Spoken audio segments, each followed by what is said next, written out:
Quand j'ai découvert que je pouvais lire, je lisais n'importe quoi, même un petit morceau de papier sur la route. Un amour pour la lecture parti de la tendre enfance. Regina Yaou, pleine de vie et la plume pleine d'envie, s'en est allée certes le 4 novembre 2017, mais son souvenir pour ses pairs reste vivace. Hommage est alors rendu par l'Association des écrivains de Côte d'Ivoire. C'est une présence de 40 ans dans le milieu de la littérature. Non seulement elle a écrit en quantité, mais elle a écrit en qualité. Donc c'est pour nous une façon d'exprimer notre solidarité à la famille et de montrer à toute la Côte d'Ivoire qu'elle appartient à une famille. Pionnière, Regina Yaou reste comme la figure de l'émergence de la plume féminine dans l'univers littéraire ivoirien.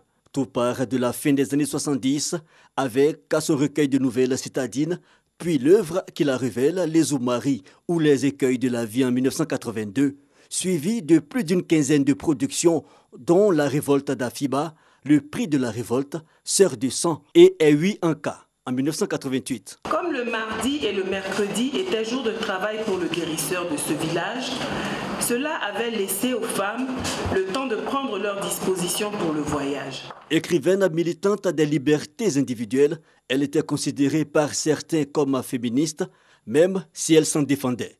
Elle n'accepte même pas cela. Il y a un certain nombre de livres qui entrent dans ce cadre de la littérature féministe, mais elle aborde presque tous les problèmes. Dans Coup d'État, Opération Fournaise, elle est dans le domaine de la politique, elle est dans le domaine du paranormal, de l'étrangeté, de la sorcellerie avec Ewi Anka, etc., de l'éducation. En tout cas, elle est multidimensionnelle. C'est un écrivain classique, c'est-à-dire qu'elle cultivait donc l'art de la description, l'art de l'évocation des sentiments, elle allait au fond des âmes de ses personnages.